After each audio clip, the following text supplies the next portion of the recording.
Olá, caríssimo telespectador da Rede Século XXI, obrigado pela sua audiência. Está começando mais um programa Luz da Vida, nosso compromisso semanal, no pôr do sol do primeiro dia da semana, o dia do Senhor. Durante 30 minutos, somos convidados a refletir, aprofundando argumentos importantes da nossa fé católica apostólica romana.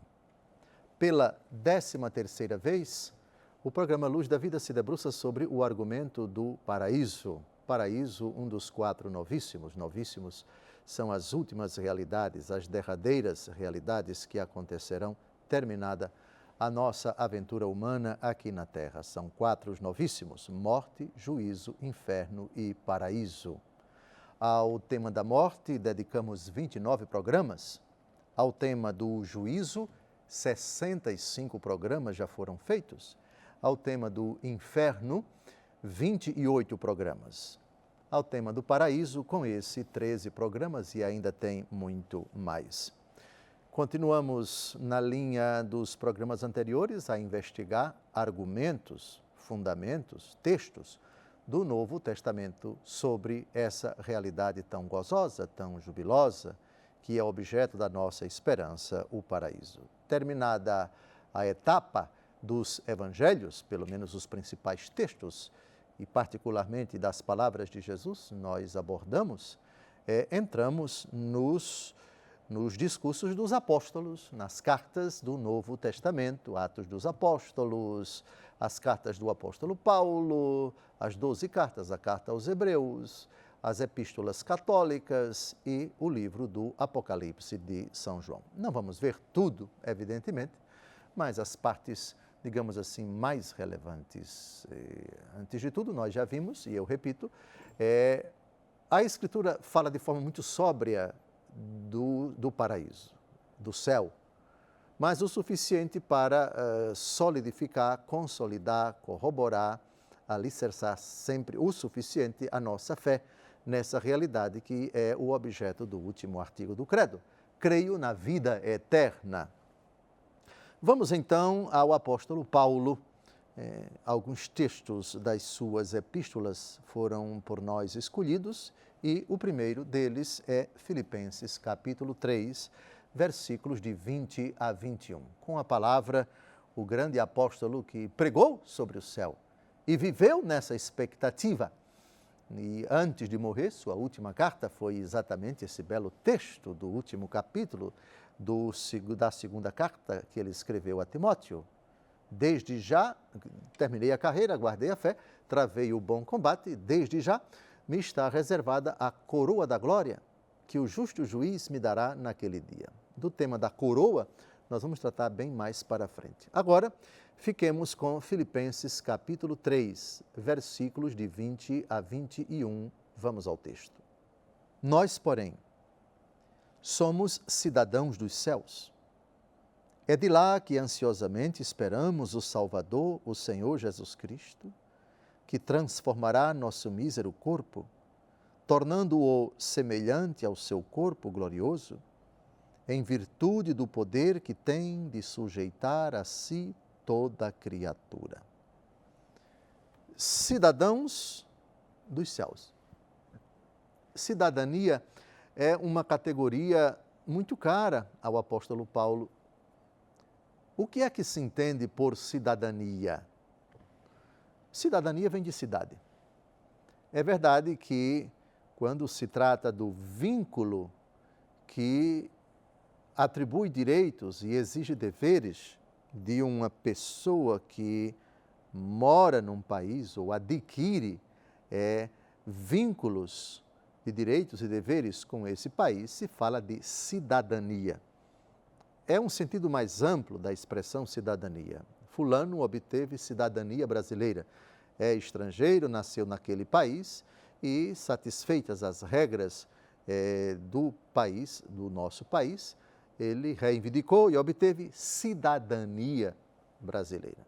Ou o contrário, fulano é brasileiro, está morando já há muitos anos naquele país e agora adquiriu a cidadania naquele país. Cidade e nação. Cidadania que é um termo usado, o sentido é um sentido mais amplo, de cidade para país. Dupla cidadania, tripla cidadania e assim por diante. O que é o cidadão? É aquele que habita na cidade ou adquire um direito por algum vínculo a tal prerrogativa. O apóstolo Paulo já diz, nós somos cidadãos dos céus. Como assim, se nós ainda estamos aqui na terra? Como entender nós somos cidadãos dos céus? Somos é presente. Já agora pertencemos ao céu. Habitamos nos céus. Não seria estranha essa expressão do apóstolo Paulo? O apóstolo Paulo não estaria dizendo alguma coisa imprecisa ou inexata a respeito da cidadania? Não seria mais prático, mais lógico que ele falasse, nós seremos cidadãos dos céus? Isto é, vamos um dia morar lá, mas ainda não moramos? A resposta é dada pelo próprio apóstolo Paulo no capítulo 3, versículos de 1 a 3,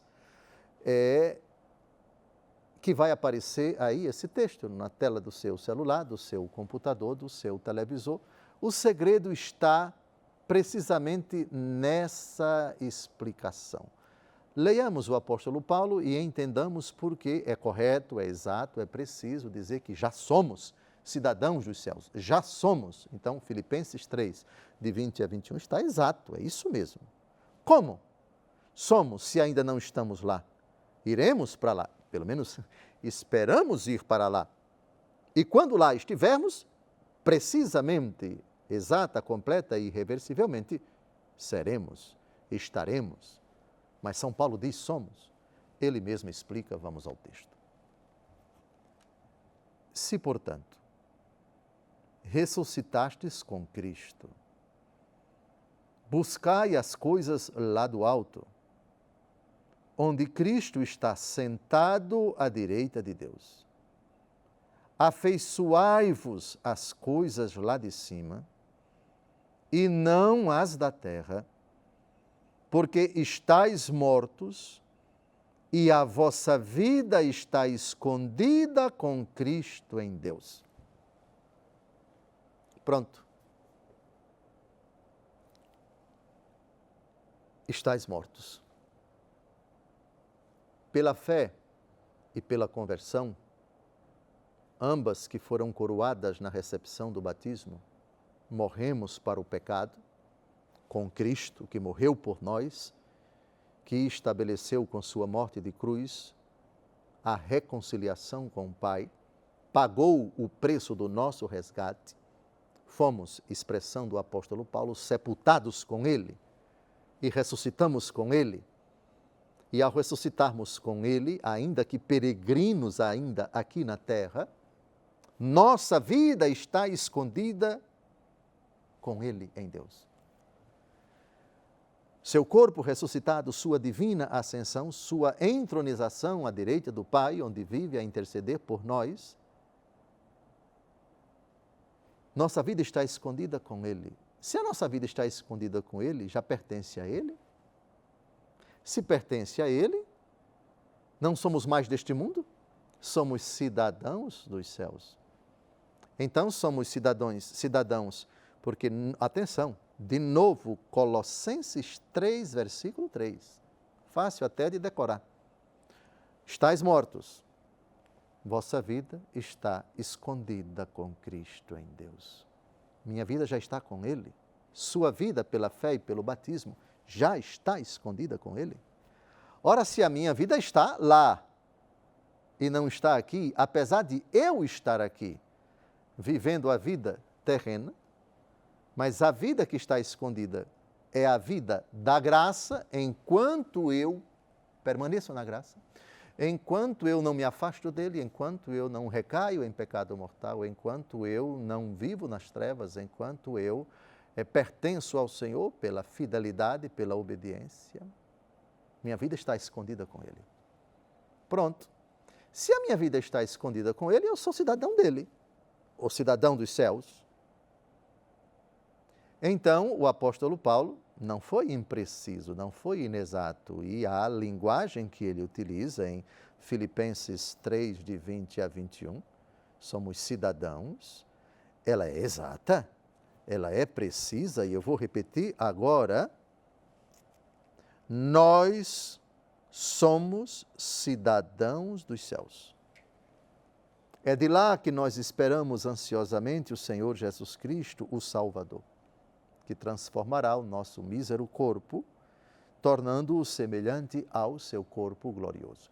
O tema da cidadania evoca também, se bem que aquilo que eu falei ainda há pouco, direitos e deveres, etc., é uma linguagem própria para o termo cidadania aqui na Terra. O cidadão brasileiro tem direitos que a Constituição garante para ele, tem deveres também, e não se pode, essa linguagem jurídica do linguajar legislativo dos homens não se aplica em absoluto para a nossa relação com Deus, com muito mais razão a nossa convivência lá no céu, porque tudo é graça, porque tudo é o favor de Deus, porque tudo é a compaixão, a misericórdia de Deus.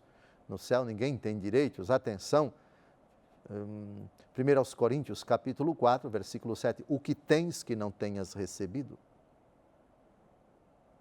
Portanto, a lógica de direitos aqui não se aplica. Em absoluto, ninguém tem direito diante de Deus. Não tem direito de justiça ao céu. Adquire um direito por mérito de misericórdia, por mérito de graça, não mérito de justiça. Então, ser cidadão do reino dos céus é dom de Deus, é graça de Deus, é misericórdia de Deus, não é um direito que ninguém adquire. Se adquirimos um mérito de graça, é por pura misericórdia de Deus. Está terminando o primeiro bloco desse nosso 13º encontro dedicado ao paraíso. No segundo bloco, nós avançaremos. Esse primeiro foi para tratar de um tema clássico na linguagem do apóstolo Paulo. Cidadania. Somos cidadãos do céu. O céu nos é dado como um prêmio, uma recompensa de graça, não de direito de justiça, ninguém tem direito de justiça, a cidadania. Eu sou cidadão do céu, somos cidadãos dos céus. Filipenses 3, de 20 a 21. Por quê? Porque nossa vida está escondida com Cristo em Deus, Colossenses 3, 3. Não sai daí, daqui a pouco a gente volta.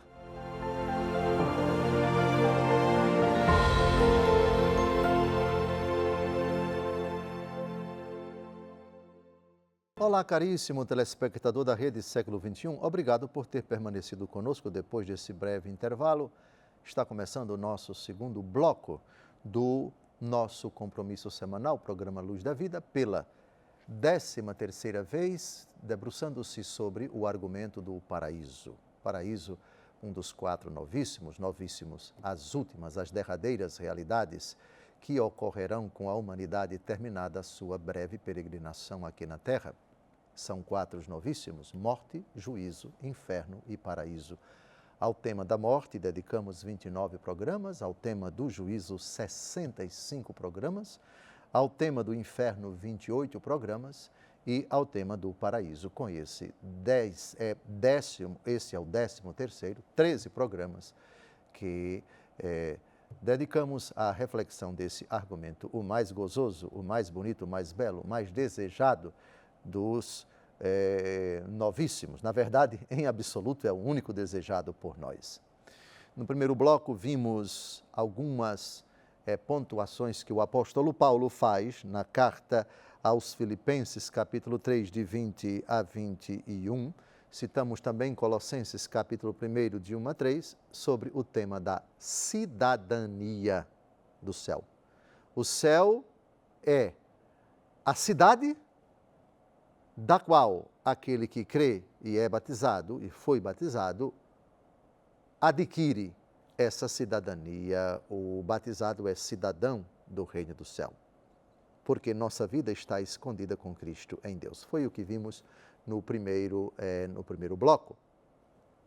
Quanto ao tema ainda da cidadania, eu considero oportuno evocar Efésios capítulo 2, versículo 19, também uma expressão do apóstolo Paulo, que fala da concidadania. Cidadania é uma coisa e concidadania é um termo afim, é um termo muito parecido e dá a ideia de participação com. Quando nós falamos concurso, concorrência, coparticipação e assim por diante, a partícula, o prefixo co, significa juntamente com algo, ou juntamente com alguma coisa, ou juntamente com alguém. Então vamos ao texto, Efésios capítulo 2, versículo 19, porque esse termo corrobora Filipenses 3, de 20 a 21 e Colossenses capítulo 3, versículo 3, de que tratamos no primeiro bloco. Vamos ao texto. Consequentemente, já não sois hóspedes nem peregrinos, mas sois concidadãos dos santos e membros da família de Deus. Concidadão. A expressão cidadão é você sozinho. Você é cidadão brasileiro, você é cidadão da cidade onde você mora. Concidadão significa eu sou cidadão com esses outros. Daí se fala de copatriota, de co-herdeiro, de qualquer que você coloca na frente dessa palavra, a expressão passa a denotar exatamente isso. O que está no sufixo significa que eu participo juntamente com outros. Eu não estou sozinho nessa cidadania. Não apenas eu tenho esta cidadania, mas outros têm essa cidadania. E São Paulo é feliz aqui em pontuar exatamente isso. Nós somos concidadãos dos santos e membros da família de Deus. É verdade que os que ainda estão aqui na terra são chamados, todos os batizados, propriamente, essa temática é muito cara ao apóstolo Paulo no prólogo de suas cartas, com exceção da carta aos Gálatas, que onde o apóstolo Paulo já começa com uma dura reprimenda, é a única carta em que ele não faz uma saudação fraterna, porque ele está, aspas, santamente indignado contra a atitude de alguns cristãos da comunidade da Galácia, uma região da Ásia Menor. Mas todas as outras cartas do apóstolo Paulo, ele fala dos cristãos como santos. Nós já somos santos. Então a expressão concidadão dos santos tanto pode se aplicar aos santos aqui na terra, que ainda estão em vias de perfeição, santos mais sujeitos ao pecado, e os santos que já estão no céu. A concidadania. Essa ideia é importante porque nos remete a vários textos da Escritura onde o céu é descrito como uma multidão de pessoas que ninguém podia contar. Exatamente Apocalipse capítulo 7, vi uma multidão que ninguém podia contar, de toda tribo, raça, etc. No mesmo capítulo se fala que o número dos eleitos, simbolicamente é 144 mil, mas nesse mesmo versículo, nesse mesmo capítulo, lá pelo versículo 9, se não me engano, vi uma multidão que ninguém podia contar. Então, somos concidadãos de uma quantidade inimaginável de santos, de mártires, arcanjos, querubins, serafins, mas também os nossos irmãos que já peregrinaram aqui na terra e que, na hora derradeira, partiram na graça de Deus e desfrutam dessa felicidade sem fim, daquilo que os olhos não ouviram, do que os ouvidos não, ou os olhos não viram, os ouvidos não ouviram, o que Deus preparou para aqueles que o amam. Concidadãos dos santos, membros da família de Deus. A família de Deus que está dividida, por assim dizer, em 3 grandes blocos, enquanto o Senhor não vem para julgar os vivos e os mortos e estabelecer o arremate da história, a igreja que peregrina aqui na terra, chamada de militante, é uma expressão utilizada na história da igreja, na teologia da igreja, e que hoje está meio démodé, mas temos um programa na Rede Século XXI exatamente com esse nome, Igreja Militante. A igreja que milita, a igreja que luta aqui na terra contra o demônio, contra as suas fraquezas, contra as adversidades e peregrina rumo à casa do Pai. A igreja que padece, que se purifica no purgatório, e a igreja triunfante, a igreja da glória, que são esses nossos irmãos que já se encontram lá. Então, a expressão concidadãos dos santos, tanto se aplica à nossa relação com o céu, que inclui os irmãos que estão aqui na terra, os cidadãos que também caminham para lá, como também a nossa relação com o céu, incluindo o nosso vínculo com os irmãos que já estão participando lá da felicidade sem fim.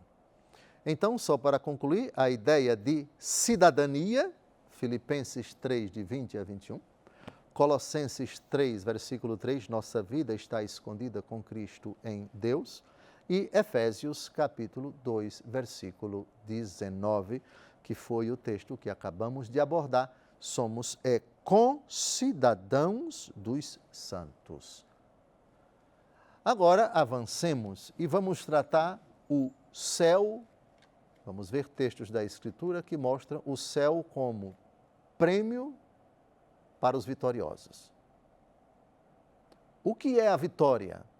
A vitória é a condição de triunfo, a condição de vencimento, isto é, alguém venceu, houve uma batalha, houve uma luta, houve uma disputa, houve uma aventura de litígio, de altercação entre duas ou mais partes, e uma delas saiu-se vitoriosa. Esse é o sentido comum, é o sentido normal, corriqueiro, que se atribui à expressão vitória. Aquele que experimenta a vitória se chama vitorioso. O primeiro texto, mas lembrem-se, está acabando o nosso programa, temos menos de 4 minutos, isso vai ser retomado no programa posterior, o 14º, que vai ao ar no domingo que vem. Apocalipse, capítulo 3, versículo 12. Apocalipse 3, versículo 12. Diz o apóstolo João, autor do Apocalipse, essa frase que é muito importante para nós: o céu como prêmio para vitoriosos. Vamos ao texto. Farei do vencedor uma coluna no templo de meu Deus, de onde jamais sairá. E escreverei sobre ele o nome de meu Deus e o nome da cidade de meu Deus, a nova Jerusalém, que desce dos céus, enviada por meu Deus, assim como o meu nome novo. Farei do vencedor uma coluna no templo de meu Deus. Qual é o templo no céu? É templo de pedras? Não. O templo é o próprio Cristo, que falou em certa ocasião, no capítulo 2 do Evangelho segundo João: destruam esse templo e eu reconstruirei em 3 dias. O apóstolo aponta, registra, ele falava do templo do seu corpo.